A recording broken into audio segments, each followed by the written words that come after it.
Tres grandes desafíos se presentan ante el mundo de las industrias creativas, visto naturalmente desde la perspectiva de los productores, que son los sujetos principales del mundo de la producción de las industrias creativas.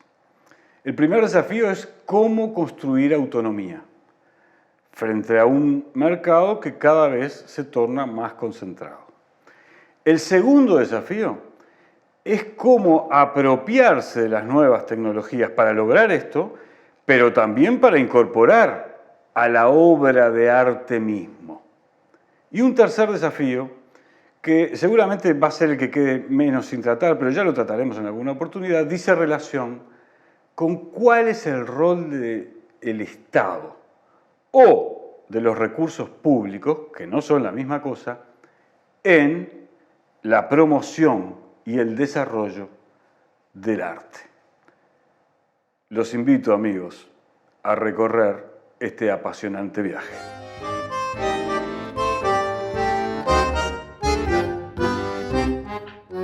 Estamos habitando en un momento de la humanidad en el que, como hemos señalado ya muchas veces en el Templo del Futuro, las tecnologías nos obligan, y no utilizo este término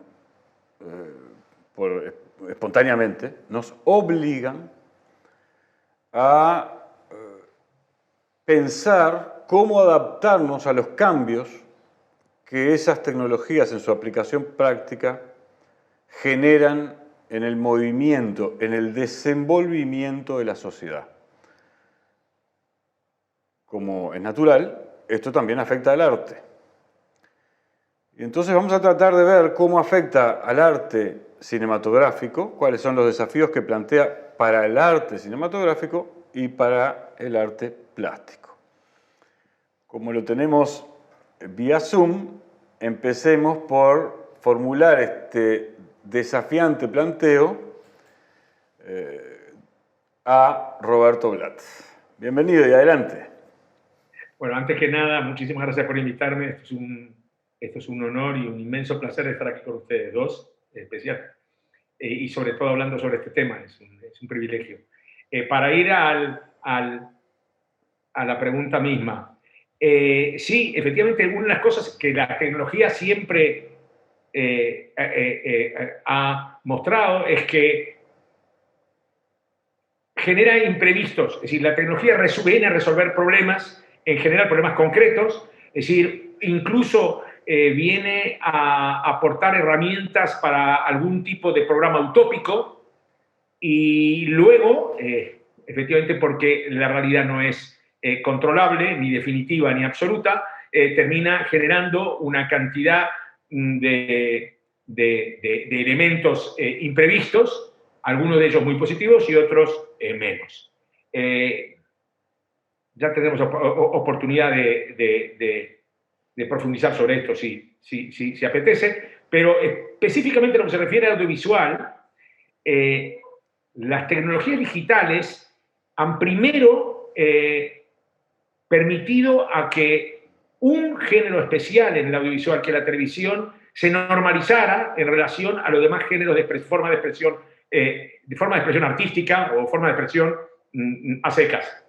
Y es que tanto en la literatura como en las artes plásticas, como en la música, siempre ha habido un abanico de posibilidades que van desde lo más popular, desde lo más comercial, hasta lo más personal, individual, intimista y minoritario. Esas opciones existieron siempre, han tenido más o menos éxito. Obviamente lo minoritario es lo que es, minoritario. Durante mucho tiempo la televisión, como forma de expresión específica, que se separó distinta al cine, carecía, hasta que apareció la digitalización, carecía de este abanico de posibilidades, porque la televisión era una caja boba que se programaba, como mucho se discriminaba según horario, pero se programaba para un máximo público la mayor parte del tiempo. Es decir, cuanto más gente tenía más tiempo en la pantalla, mejor, más exitoso se consideraba un programa o en general un canal de televisión. La digitalización permitió la tematización y permitió precisamente que se desarrollaran una cantidad de opciones que hasta entonces eran imposibles. Una cosa muy curiosa, un ejemplo curioso, es el del documental. El documental en realidad nace para la televisión y no tenía lugar en televisión, porque en la programación genérica de la televisión, programas relativamente minoritarios ocupaban un espacio demasiado valioso en términos comerciales como para... Pero en realidad la televisión nace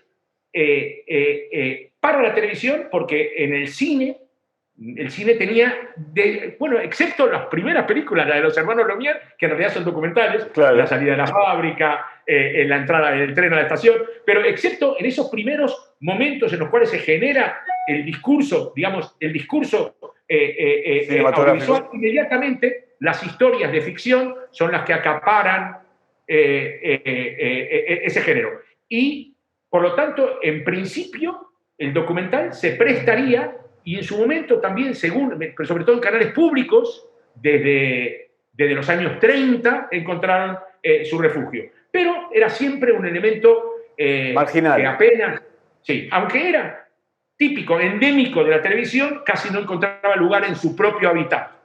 Todo eso ha cambiado de manera radical.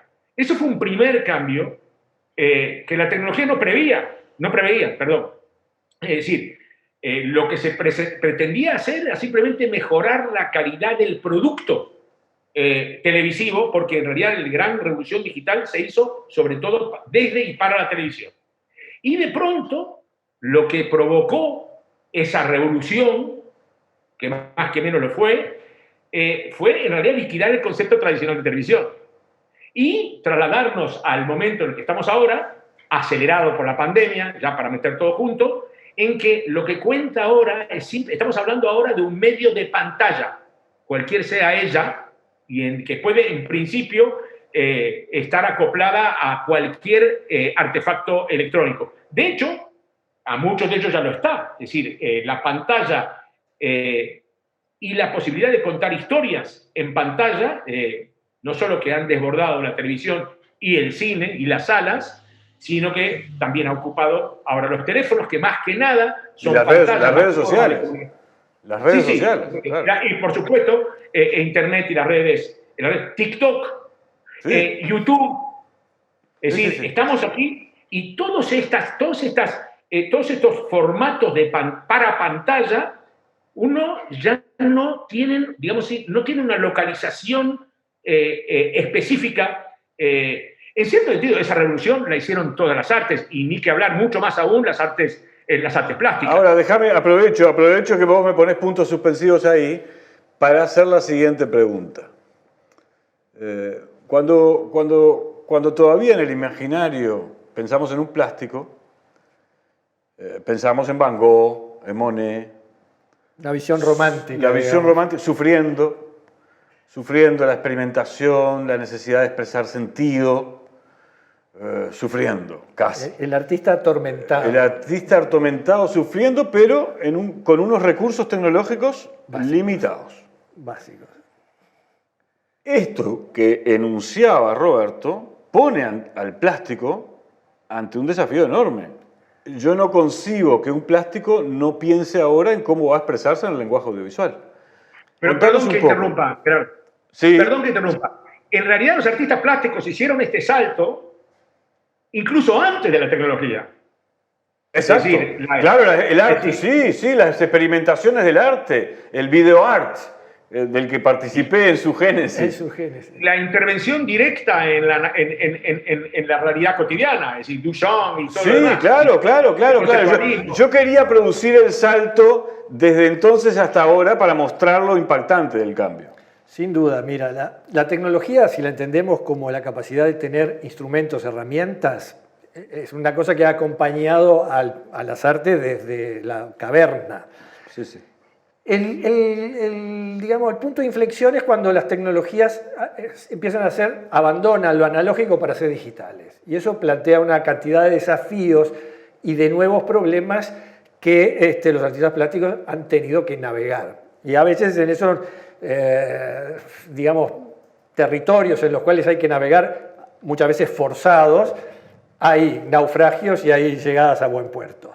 Entonces, uno de los problemas que plantea este fenómeno desde el punto de vista de lo plástico, siempre hubo un concepto de la obra única como un elemento que marcó la producción desde los mecenazgos para acá. Es decir, en el Renacimiento se empieza a firmar una obra, el artista abandona la concepción de taller, que era una producción colectiva, para poner su firma, como decir, esto es mi trabajo. El trabajo, la significación del autor, que había tenido, obviamente, expresiones anteriores, pero que ahí adquiría un carácter social, una función social. Y que él, y era un tipo que empezaba a tener lo que hoy hablamos, un ascenso dentro de la sociedad. Normalmente el artista era un tipo más dentro de una sociedad al servicio del señor feudal o del poderoso de turno en la ciudad, hablando de las ciudades italianas. Cuando el artista empieza a firmar y transformarse en un tipo considerado que tenía lugares de privilegio dentro de esa sociedad renacentista, el tema del trabajo, de la firma, de garantizar la autoría, se transforman en un elemento central, que después derivará a lo largo de los años en el mercado del arte, en la valorización de las obras, que de repente hoy podemos llegar a la conclusión de que una obra de repente vale más, no por sus valores estético-plásticos, sino por quién la hizo y cuál fue la carrera o trayectoria de este artista. Y tú estás señalando que el fenómeno digital rompe con eso, o por lo menos lo golpea muy fuerte. Desafía enormemente al concepto que hasta ahora hemos tenido del autor. Del autor. Sin dejar de subrayar, que efectivamente hay un desafío para el autor y para el concepto que tenemos de autor, pero a mí me gustaría igual subrayar que toda obra de arte al final es la calidad de la obra. Y en ese sentido todavía la subjetividad del autor creo va a seguir teniendo significación. A ver qué dice Roberto de este punto. Después te discrepo con eso, sí, pero pero vamos a dialogarlo. Sí, porque es decir, yo creo que estoy en una posición, probablemente tengamos aquí tres posiciones que en última instancia son discrepantes pero complementarias sobre el tema de autoría. Yo estoy de acuerdo que el proceso de autoría ha sido así. Es decir, lo interesante es que en la antigüedad clásica, y eso yo me acuerdo que por primera vez se me ocurrió, después lo leí, por supuesto, pero primera vez se me ocurrió visitando unas ruinas nabateas en el norte del Negev. Y donde era interesante, ya entonces, por la influencia helenística, los constructores firmaban. Fidias, no el autor, el griego, no el creador, no el arquitecto, no sino lo que se hacía era, se firmaba para decir, este es un trabajo bien hecho. Es decir, lo que importaba era la calidad del trabajo, y efectivamente la autoría se convierte en importante en el Renacimiento cuando empieza a cultivarse la individualidad y la subjetividad, pero como un concepto ontológico. Claro. El individuo griego no es un sujeto occidental. No, por supuesto. No. Y por lo tanto, en realidad, el arte en Grecia está más cerca de la artesanía y del trabajo bien hecho que de la expresión de valores sublimes o románticos.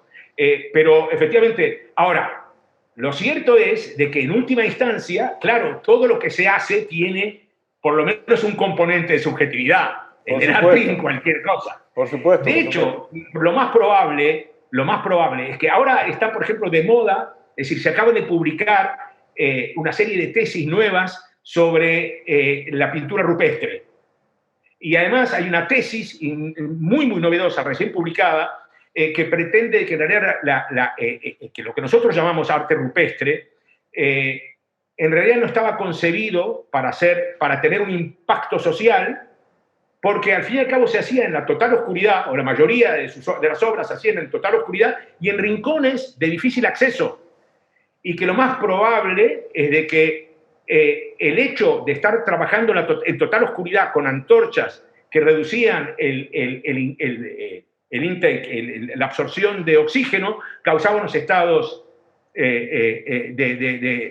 alterados de transformaciones perceptuales, es decir, prácticamente como de una droga, y que entonces básicamente lo que era una experiencia personal que creía comunicarse con algún tipo de más allá, que no tiene por qué ser religioso tampoco. No tenemos ninguna evidencia Pero es decir que prácticamente a lo largo de todo aquello que nosotros, desde nuestros criterios, identificamos como artes plásticas y como creatividad artística, el hecho, la singularidad de las obras es indiscutible, al mismo tiempo que, por supuesto, también están enmarcadas dentro de un estilo, unas circunstancias sociales particulares.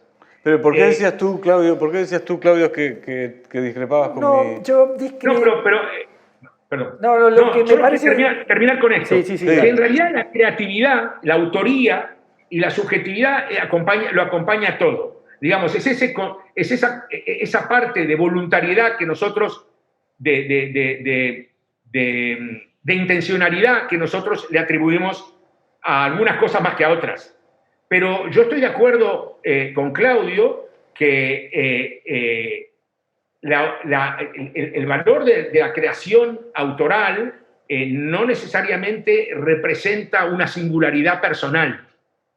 Precisamente porque si algo fuera estricta y exclusivamente personal, no tendría ninguna relevancia para los demás. Correcto. Es decir, la poesía excesivamente íntima termina siendo irrelevante. Claro. Pero un nivel de hermetismo que no comunica, por lo tanto no construye lo que al final de cuentas el arte es, que es el esfuerzo estético por producir la evolución de nuestro origen animal biológico a lo humano espiritual. Pero tú que tenías matices, quiero conocer. Yo cuando vos dijiste, yo todavía creo en el valor de la obra. Entonces, ¿cuál es el valor de la obra? Si estamos hablando en términos de mercado de arte, es el valor de un objeto transable. Si estamos hablando del valor plástico, puede llegar a ser cualquier creación, pero que no está ni siquiera dentro del circuito de museos, galerías, exposiciones. Entonces, te voy a poner un ejemplo a partir de, mira, Roberto lo trajo a la conversación de Duchamp, que empieza a corromper el tema de la obra, creación, el objeto encontrado, la resignificación de cosas. Una persona como Yoko Ono un día expone una manzana verde y eso vale miles y millones de dólares.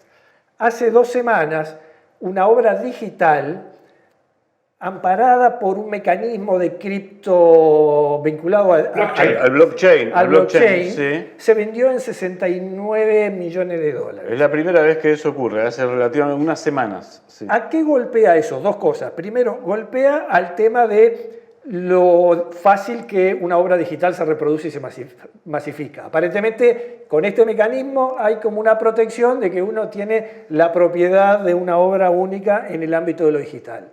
No conozco detalles de eso. Lo sospechoso es que el comprador, el que pagó 69 millones de dólares, es un impulsor de la criptomoneda, no del Bitcoin, pero de una hermana. Entonces, hasta yo podría decir que casi es una acción de marketing, porque él, propulsor de una tecnología que tiene un futuro todavía incipiente, que no sabemos a dónde nos llevará la tecnología del blockchain, es como cuando Tesla pone un auto en órbita. Este tipo pagó 70 millones de dólares por una obra que son 5.000 fotografías puestas una al lado de la otra como una gran pantalla. Y me hizo acordar, en términos cinematográficos, no sé si se acuerda aquella película Smoke, que un tipo le sacaba la foto a la esquina todos los días a las 8 de la mañana, sacaba la misma foto. Y generó como un álbum de X años donde esa foto era siempre la misma, pero las personas que estaban día a día cambiando lo mismo. Bueno, esta foto de un artista totalmente desconocido, esta obra que son 5.000 imágenes que supongo que fue produciendo día a día, llegó a este valor. Yo me atrevo a decir que ahí hay un componente de valorización del capital ficticio es una criptomoneda esa obra. Pero yo voy a defender... ¿Sí? ¿Sí? No, es que hay un dato más. Es que este ejemplo se le llama no sé cuál, NFT, token, no sé cuánto. Este ejemplo es fundamental para mostrar la ambigüedad del concepto de singularidad. Porque la persona que lo ha comprado esta obra tiene la seguridad de que la transacción es única. Exacto. perfectamente reproducible de forma idéntica infinidad de veces.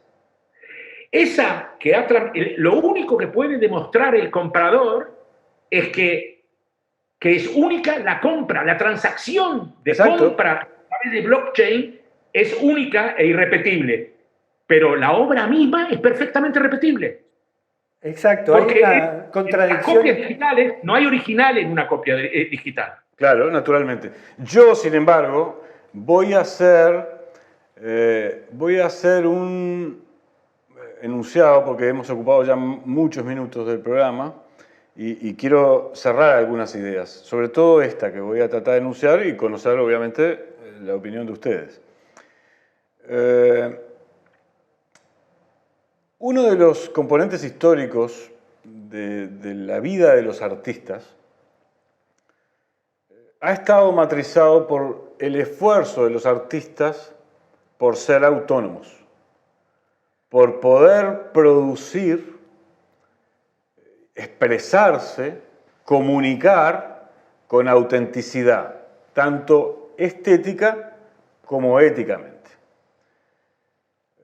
En el mundo contemporáneo hay una monumental tendencia a la concentración monopolista en algunas esferas, pero al mismo tiempo las tecnologías posibilitan el ingreso de un universo enorme de productores que pueden relacionarse como comunidades humanas que, si viven en países donde hay movilidad social ascendente, pueden constituirse en él la base del sustento, es decir, de la autonomía productiva de tal o cual autor. No necesariamente siempre a través de su obra.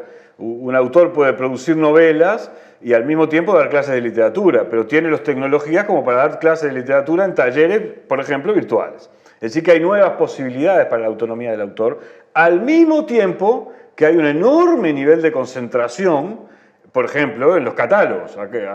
Se fueron vendidos recientemente todo el catálogo de música de Bob Dylan, de Paul Simon, lo siguen concentrando. Lo que dicho sea de paso, en algún momento, esto lo digo en broma, va a ser más fácil su socialización, ¿no? Sí. Porque hay que expropiar a uno solo. Bueno, pero me interesaba conocer la opinión de ustedes. Simplificando el camino. Sobre este enunciado. Es verdad que estamos recogiendo los frutos y pagando el precio de una radical democratización que ha permitido la tecnología, en principio. Pero luego resulta que los grandes beneficiados, y en ese sentido ahí me voy hacia un lado que yo sé que compartimos, es decir, los grandes beneficiados en términos globales son al fin y al cabo unas pocas compañías y unas pocas personas. Quiere decir, muchísima más gente participa en el juego y efectivamente puede incluso llegar a un nivel de supervivencia digno y de cierta autonomía auténtica, como decís vos. Pero en última instancia son los grandes proveedores de servicios y los que en última instancia tienen capacidad editorial, los Google, Facebook y demás, los que se llevan es decir, que concentran el esencial de la riqueza. Por lo tanto, las dos cosas que mantienen viva, digamos, la dialéctica del debate ideológico de Occidente, el tema de... Las dos cosas están ocurriendo al mismo tiempo. Y por otro lado, monopolización, control directo o indirecto. Es decir, el tema no solo que no se ha cerrado, simplemente hemos cambiado, digamos, hemos cambiado de paisaje. Sí. Pero más o menos... ¿Te animás a hacer...? Dale. Cuidado, pero cuando estamos hablando, cuidado con el tema de la autonomía, porque decimos, al fin y al cabo, los grandes iconos, bueno, en Uruguay es icono, los grandes iconos del arte, precisamente del arte fundacional renacentista, Miguel Ángel y Leonardo, fueron unos empleadillos toda su vida. No fueron autónomos nunca. De mecenas, pero estábamos en el feudalismo, no había revolución burguesa todavía, ¿no? No, pero empezaba, es decir, en cierto sentido es verdad que no era pre-revolución industrial, pero tenías, sí, los burguesa en el sentido del burgués, del ciudadano. Sí, del habitante. Sí, es decir, Milán y Florencia y Roma empezaron a dar lugar, primero desde las cooperativas al final de la Edad Media, empezaron a dar lugar a esas clases medias burguesas que fueron luego las que... Después fue el sujeto de la revolución. Pero vos te animás a decir cuál es la tendencia ¿Te animás a arriesgar? ¿La tendencia es a la democratización o a la concentración? Lo tiro y con eso me voy a callar un poco porque no estoy dejando hablar a nadie. De nuevo se plantean dos opciones extremas. Cuidado, es increíble, pero en términos del siglo XXI. Si antes se hablaba de la monopolización, es decir, del siglo XIX era el enfrentamiento entre una especie de socialismo, digamos, humanista, estamos hablando de un socialismo humanista en el que todo el mundo se reparte todo, o en el que una minoría monopolista lo acapara todo. Bueno, las dos opciones en este nuevo entorno vuelven a plantearse. Dos opciones que se debaten en este momento. Que desafían a la humanidad. La tecnología nos va a permitir o nos va a exigir a repartir el saber de tal manera que que la sociedad será mucho más justa, más igualitaria, más sana. En términos de oportunidades. Sí, porque va a estar conectada a un sistema orgánico me refiero, para que no sea autoritario. Sí. Esa es una opción de que la tecnología nos incentive a hacer participar a cuanto más gente en su beneficio. La otra posibilidad es como existe, por ejemplo, grupos de multimillonarios en Estados Unidos que tienen un club de la inmortalidad donde ellos invierten en una empresa que prácticamente controla lo que ellos creen que es la nueva tecnología de la longevidad. Claro. A un nivel, el contraste es hacia un nivel obsceno de concentración de la riqueza. Déjame un segundo. Ambas posibilidades siguen vigentes. Sí, siguen vigentes. Déjame un segundo porque me importa mucho, casi no me quedan minutos, pero me importa mucho formularte a vos también la pregunta. ¿Cuál crees que es la tendencia que prevalecerá? Como tendencia, como especulación. Obviamente estamos en el terreno de la especulación. Yo, mira, creo, y como decía Roberto, Leonardo da Vinci y Miguel Ángel eran empleados del Papa, del Príncipe, de lo que fuera, pero tenían un mecenas detrás.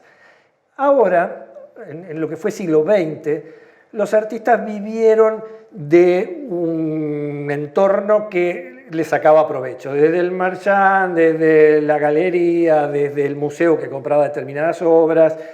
O la editorial, o la industria cinematográfica. Hubo al final, entre mitad del siglo XX para acá, injerencia de los estados y se generaron corrientes de artistas oficiales, que a mí me rechina el término, pero además porque terminó siempre en desviaciones, es decir... burocráticas, sí. Amiguismos, etc. Sí, y la catalogación de determinadas corrientes artísticas como degeneradas. El nazismo tenía su arte degenerado.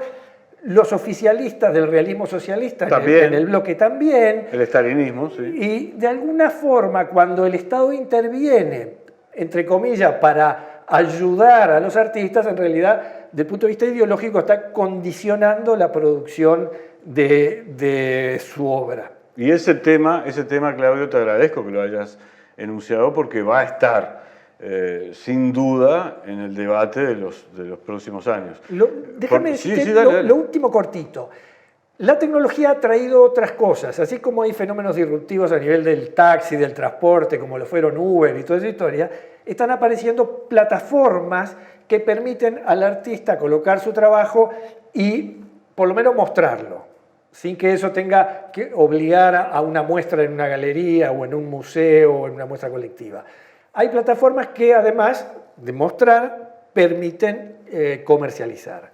Y ahí tendrán mucho que ver las monedas, la forma en que el artista plástico maneja el lenguaje audiovisual, te voy a ser honesto, yo estoy en alguna de esas plataformas, me declaro totalmente analfabeto en la manera de promover eso que está ahí. Pero vos no sos nativo digital, vos tuviste que hacer un esfuerzo para aprender. Pero pensemos en el futuro, va a ser manejado eso yo creo que las plataformas van a pulular y los museos ya van a dejar de ser voy a usar un término del programa, templos cerrados, sino que hoy la tecnología propone visitas virtuales a esos acervos y patrimonios que andan por ahí, de una calidad de experiencia importante. Yo, como habrán podido observar, lo que me proponía en este programa era nada más que enunciar algunos de los conflictos y creo haber puesto en evidencia, porque en los hechos, si hubiésemos rascado, que no nos da el tiempo para hacerlo, hubiéramos visto que los tres tenemos posiciones diferentes sobre algunos de los aspectos. Este es un templo abierto. Eso es lo que ha ocurrido. Les agradezco enormemente a los dos que hayan estado en el templo del futuro. Te mando un abrazo, Roberto, nos estamos viendo en cualquier momento. Abrazo fuerte Un a ambos. abrazo, Roberto, un gusto compartirlo. Y lo mismo para ti, Claudio. Con ustedes, amigos, nos reencontramos en apenas unos pocos minutos.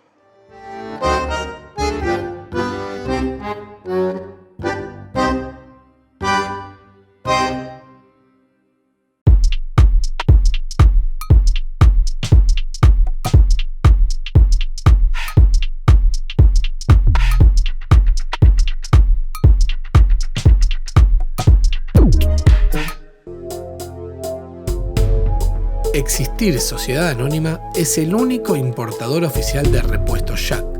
Trabaja tranquilo con repuestos originales y visítanos en nuestra nueva planta de la Ruta 1, kilómetro 28500.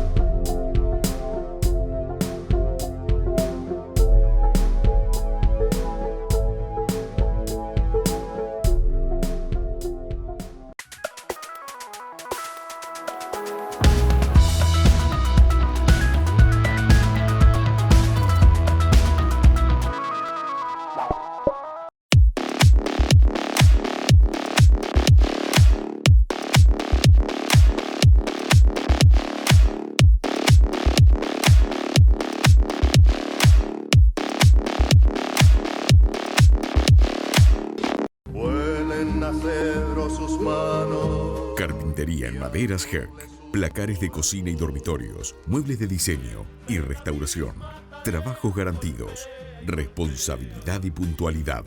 Comuníquese al 095-465-880. Carpintero, lindo oficio. Carpintería Herc. Carpintero, lindo oficio, ¿quién no lo quiere aprender?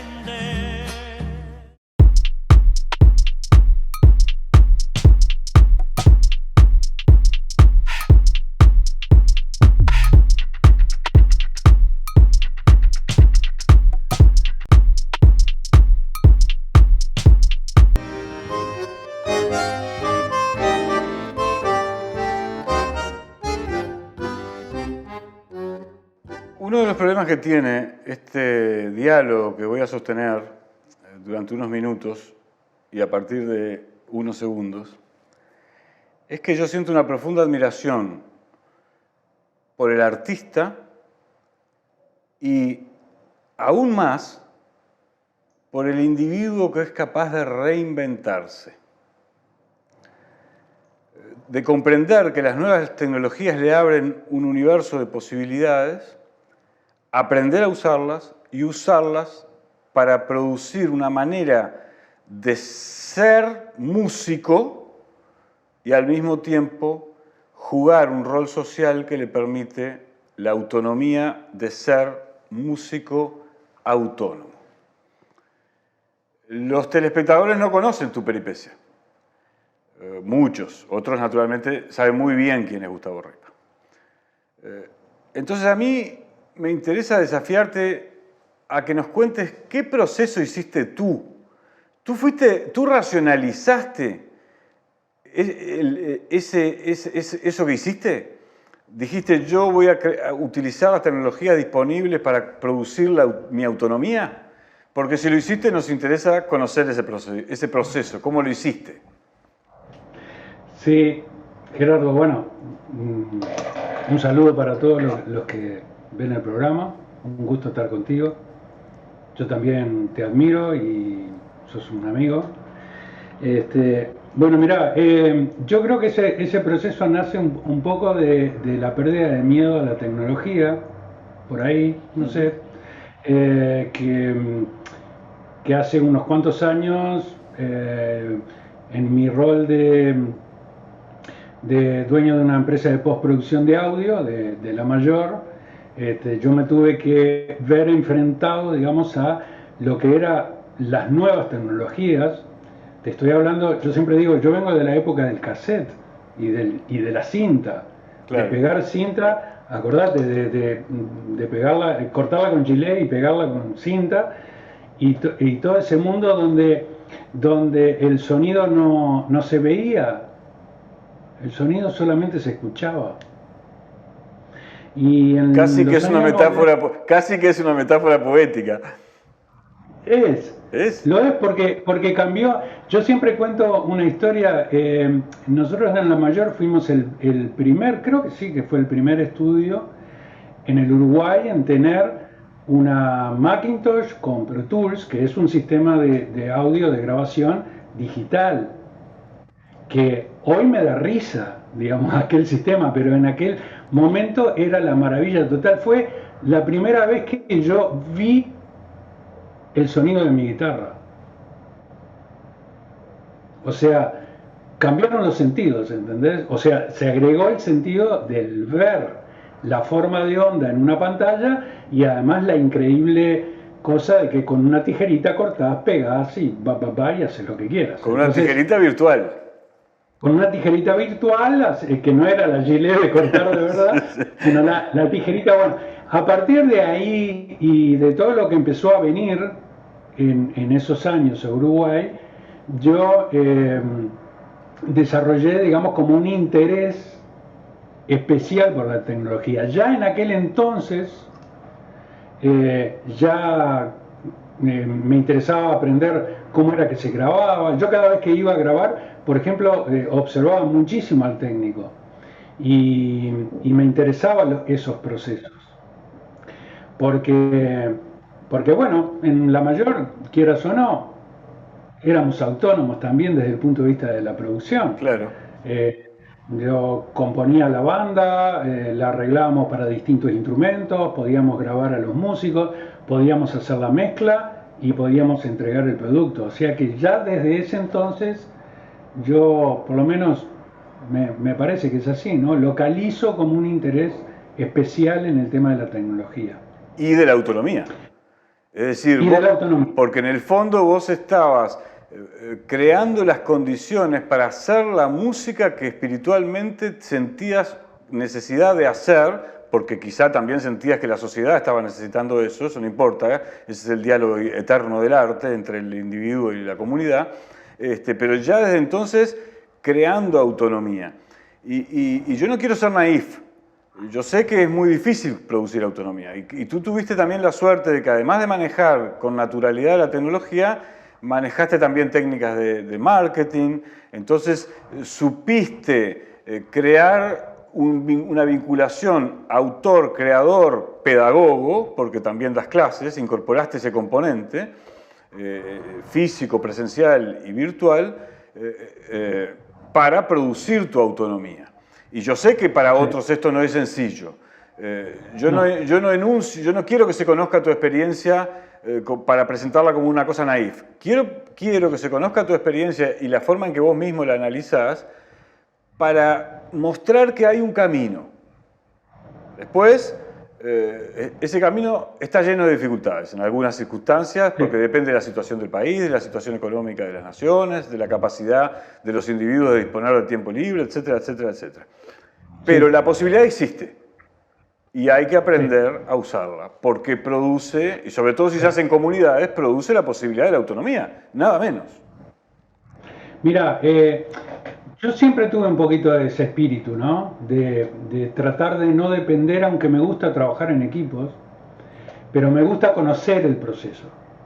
Claro. Entonces recuerdo que hace muchos años le pedí a un amigo muy querido que me hiciera mi primera página web. Te estoy hablando de 2000 y algo, 2000 y poquito. No, 2005, por ahí, 2006. Y bueno, él con todo gusto me lo hizo, yo estaba encantado, fascinado, y un día quería cambiar un texto y cambiar una foto, y yo se lo pedí porque era de onda, porque era un amigo y que no sé qué, y él, claro, y él tenía mucho trabajo y no lo podía hacer, y pasó una semana y no lo hizo. Y yo estaba como desesperado por eso, ¿no? Entonces ese día dije, yo pase lo que pase, me voy a meter en una computadora y voy a aprender a hacer una página web. Y lo hice.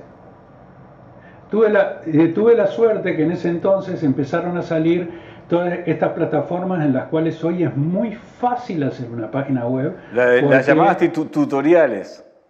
Sí, pero no tenés que hacer nada, tirar cosas para adentro y cambiar poner tus fotos y cambiar el título y el texto y ya está. Digo, ya está todo absolutamente probado, testeado, está bien así como está, podés hacer desarrollo. Bueno, pero en aquel entonces yo me largué a hacer mi primera página web sin ser ni programador, ni diseñador, ni nada, con un montón de carencias. No quedó espectacular, pero la pude hacer. Y ¿sabes qué? Yo cambiaba el texto cuando quería, y cambiaba la foto cuando quería, y subía el último video cuando quería, y no dependía de nadie. Y ahí me empecé también a dar cuenta o a estimular de que estaba muy bueno estudiar lo que son las herramientas de producción. No para no trabajar con otros, sino para entender cómo es un proceso y para entender de que si en algún momento lo tenés que hacer vos, por suerte, toda la tecnología ahora es mucho más sencilla que hace muchos años atrás. Mucho más, créemelo. Es muy fácil. Mucha gente me dice, no, porque vos entendés. No, yo soy un aventurero que se mete y saco. Entonces, cuando vos me decís, ¿qué estudiaste estos años? Sí, estudié otras cosas que no tienen nada que ver con música o tienen mucho que ver con música, que es marketing de redes, marketing digital, procesos. ¿Cómo hago yo? ¿Cómo hago yo para venderte a vos? Exacto. Pero además tiene que ver con algo que es en la esencia del arte. La esencia del arte es la comunicación. Toda producción artística tiene por objeto la socialización, más allá del componente subjetivo, lírico, de trabajar la propia espiritualidad, la propia reflexión sobre el sentido del ser y el compromiso con la sociedad, más allá de todos esos componentes, que están siempre todos, a veces en unas épocas más, unos que otros, pero siempre están. El arte es comunicación. Es una comunicación pero estética. Además, Gerardo, siempre lo hicimos. Cuando yo comencé en Rumbo, en el año 79, salíamos, los muchachos, a pegar afiches en 18 de julio. O sea, yo nunca había hecho engrudo en mi vida, y bueno, aprendí a hacer engrudo. Y salíamos a pegar el afiche, y salíamos radio por radio, sin cita previa, con un papelito así que decía el comunicado de que íbamos a tocar en el Teatro Circular un grupo nuevo, ¿no? Que se llamaba Rumbo. O sea, ya lo hacíamos, con otras herramientas. Sí. Entonces, hoy no tengo que recorrer 18 con un coso, tengo que saber cómo puedo hacer una comunidad en torno a las redes sociales, tengo que saber cómo pautar, tengo que saber conocer a mi público y para llegarle mejor, para poder ofrecer lo que yo tengo. Entonces, o para la prensa, para poder hacer un mail es lo más simple. Sí. Hoy, ¿no? Pero bueno, ya lo hacíamos. Lo que cambió fue la herramienta. Lo que pasa es que hay algunos colegas que lamentablemente se quedaron en otro momento y hoy por la situación pandémica están sufriendo enormemente la falta de trabajo. Sí, la imposibilidad de comunicar y monetarizar con toda la legitimidad de quien comparte una obra, su obra. Yo creo hablas de un tema, perdóname, pero yo esto te lo quiero decir en tu programa. Sí. Cuando hablas de monetizar, a mí me costó bastante tiempo entender de que yo soy un producto. Entender de que yo soy una marca. Que lo que tiene carga ética o carga estética es lo que yo vaya a hacer, pero yo soy una marca. El Dalai Lama es una marca. Entonces, por lo tanto, yo tengo que tener la cabeza de pensarme como un producto y como una marca. Y esas palabras a la mayor parte de los artistas le rechinan. Y es interesante que lo digas y lo expongas con tanta crudeza, porque obviamente... Cosas más crudas. Sí, porque obviamente abre un mundo, ¿no? Pero ¿cuál es el mundo que abre? Esto se puede ver. Habitamos en una sociedad que se llama sistema capitalista de producción. Tiene determinadas características. Sí. Yo personalmente considero que es un sistema histórico que cumplió un rol civilizatorio revolucionario en determinado momento y que luego, por algunas de sus características orgánicas, produce y tiende a producir deshumanización. Y por lo tanto, lo que pueda hacer para contribuir a superarlo, lo hago. Pero comprendo que es un sistema de producción histórico. Y mientras exista, y no lo voy a superar a martillazos, tengo que desenvolverme en él. La única cosa que yo agregaría a tu cruda y provocadora afirmación, que viene bien, es cómo comenzamos a pensar en la producción de autonomías colaborativamente, porque tenemos los insumos.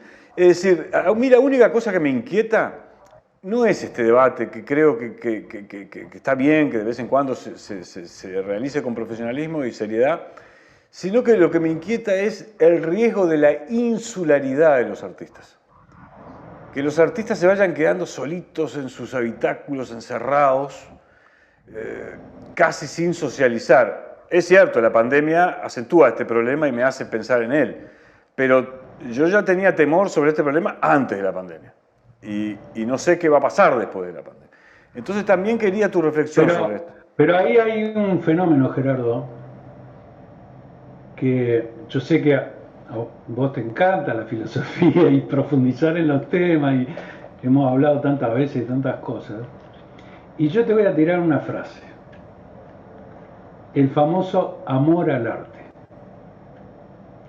En nuestra sociedad existe la creencia muy arraigada de que el artista tiene que hacer las cosas por amor al arte. Exacto. Tal es así del amor al arte que esa frase conlleva, digamos, un concepto de que no es una profesión, sino que es algo que está ahí, que vos lo haces por amor al arte. Bien.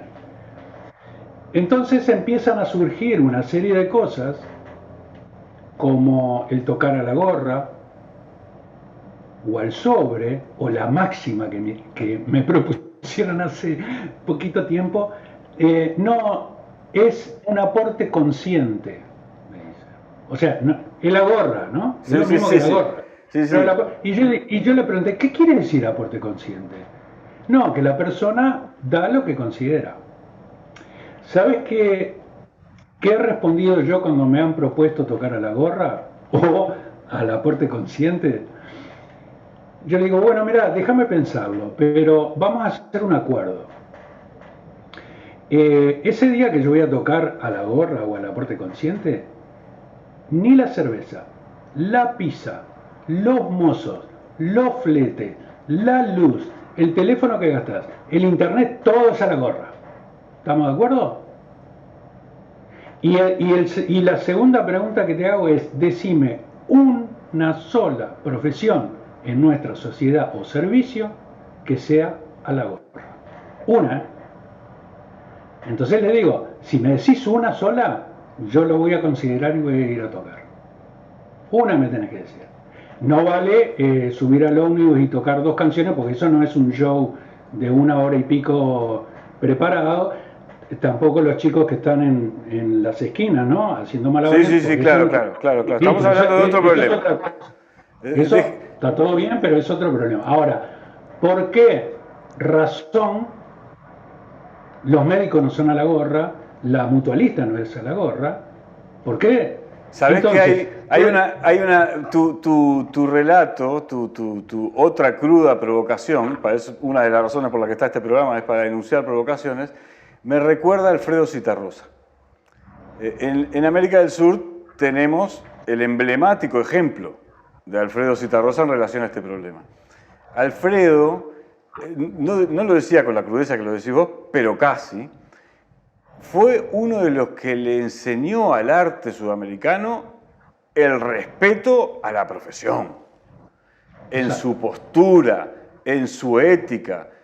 El respeto a la profesión fue y era lo que le permitía a Alfredo componer una obra democratizadora y que estimulaba y exigía la democratización de las relaciones sociales. En caso contrario, se hubiera hundido en la miseria. De modo que si se da relevante este tema, había algunas ocasiones especiales, que se estaba por venir una dictadura, y había que hacer todo lo que fuera posible para evitar que viniera una dictadura, en que tocaba gratis. Pero él lo disponía, porque ese pero era... eso es otra cosa. Exactamente. Eso es otra cosa. Y te voy a decir algo más. No es un problema de afuera del sector, es un problema de adentro del sector. Es un problema de los propios músicos que no concebimos nuestra profesión como una profesión profesional, Sí. vaya la redundancia, Sí. y no actuamos en consecuencia de eso. Es más profesional Víctor, mi amigo sanitario, que el otro día vino a casa a arreglarme un cacho de caño así porque no sé qué, y me cobró 500 pesos. Víctor es más profesional que muchos músicos que yo conozco. Y que por lo tanto no contribuyen a una cultura de la profesionalidad, del profesionalismo, del arte. ¿Por qué a la cultura no hay que pagarle? ¿Por qué no? ¿Por qué no? No el Estado, ¿eh? No le pido nada al Estado. O lo que vaya a hacer. No me quiero meter en ese tema ahora, pero digo, yo creo que la sostenemos entre todos. Yo soy un convencido de que, por ejemplo, en el caso de la música es una red. Es el músico, es el que difunde, es el que produce, El sonidista. es el que escucha, es el sonidista, es el iluminador y todos somos una red interdependiente. Yo dependo de los demás. Por eso mismo yo te mencioné la palabra comunidad. Porque Bueno. hay que tener conciencia de esa comunidad para que esa comunidad tenga el peso social que es necesario que tenga para producir autonomía, justamente. Pero te voy a decir otra cosa. Entonces, no me vengas a hablar de que hay que hacer las cosas por amor al arte, porque cuando uno ama a alguien o a algo, lo cuida, lo protege, desea que esa persona o ese algo crezca, se desarrolle y en lo más posible que sea feliz. Claro, es que la generosidad de la entrega, le llamo yo. Entonces, amor al arte es respetar el arte como tal y al artista como tal, y por supuesto que no hay ningún tipo de problema de que vos decidas hacer una acción social, sin costo, social, que regales lo que quieras, pero es tu decisión. Y no tiene que ser naturalizado como es su deber. Ese es un debate que desgraciadamente tenemos que dar y que poco se da. Gustavo... Pero no hacen nada, Gerardo, ni los colegas, ni los sindicatos de músicos, por ejemplo, en el caso de la música, nadie hace nada sobre este tema. Sí, es una de las razones por las cuales yo quería verbalizarlo, porque se me fue el tiempo, pero déjame enunciarte la clave del asunto. ¿Por qué es necesario volver a tener este debate? Porque algunos van a decir, es un debate viejo. No. Es necesario porque estamos en un punto de inflexión en la producción de arte, en el rol de los artistas, en el desafío al ser artista, y por lo tanto es necesario reflexionar sobre estos problemas para tejer comunidades autónomas de artistas que sean capaces de hacer valer su obra en la sociedad. Sí. Ese es, a final de cuentas, el asunto. Gustavo. Y hay pila de cosas para hablar. Sé que estás corto de tiempo y pila de cosas para hablar, desde las nuevas situaciones. Está bravo para los músicos, ¿viste? Porque toda la irrupción de las tecnologías también traen una cantidad de cosas positivas, pero una cantidad de problemas también. Claro. Desde el cobro de derechos de YouTube o del cobro de Spotify, la gente buenamente piensa de que cada vez que te escuchan a vos en Spotify vos estás cobrando. Minga estás cobrando, no estás cobrando nada, ¿entendés? Y mucho menos en YouTube. Entonces, también se ha complicado desde ese punto de vista, pero yo creo que en algún momento va a salir una síntesis de algo y que va a ser beneficioso para el artista y para el desarrollo del arte. Yo estoy buscando, en estos momentos, no por la pandemia, sino que lo estoy buscando desde antes, una vuelta de tuerca a lo que ha sido mucho la docencia de música y todo esto. Y estoy ahora a poquito, a un mes y algo tal vez, de inaugurar una escuela online que se llama Guitarra con Alma, donde van a participar grandes guitarristas del Uruguay dando clases, o sea que vas a tener la posibilidad de tener a grandes guitarristas dando clases en tu casa. Porque el tema de la digitalización, que es un tema amplio, vasto para hablar, también permite la democratización. En el sentido de que, por ejemplo, el año pasado, sin ir más lejos, simplemente por Zoom, la cosa más sencilla, yo tuve alumnos de Durazno, de Rivera, de Tacuarembó, ellos me decían, antes de la pandemia era impensable la posibilidad de que yo estudiara contigo. Claro. Pero por eso mismo... Hoy es pensable que puedas estudiar con cualquier guitarrista que vive en la zona metropolitana o en cualquier parte, y estás ahí. Sí. Digo, hay que adaptarse a los modelos y mejorar. Pero por supuesto, hay un tema de adaptación pedagógica, pero lo que pasa es que el desafío está, y ese es el desafío que tenemos que percibir para dar respuestas y buscar respuestas comunitarias, no individualistas, que también desde el individuo y desde el rol propio, pero comunitarias.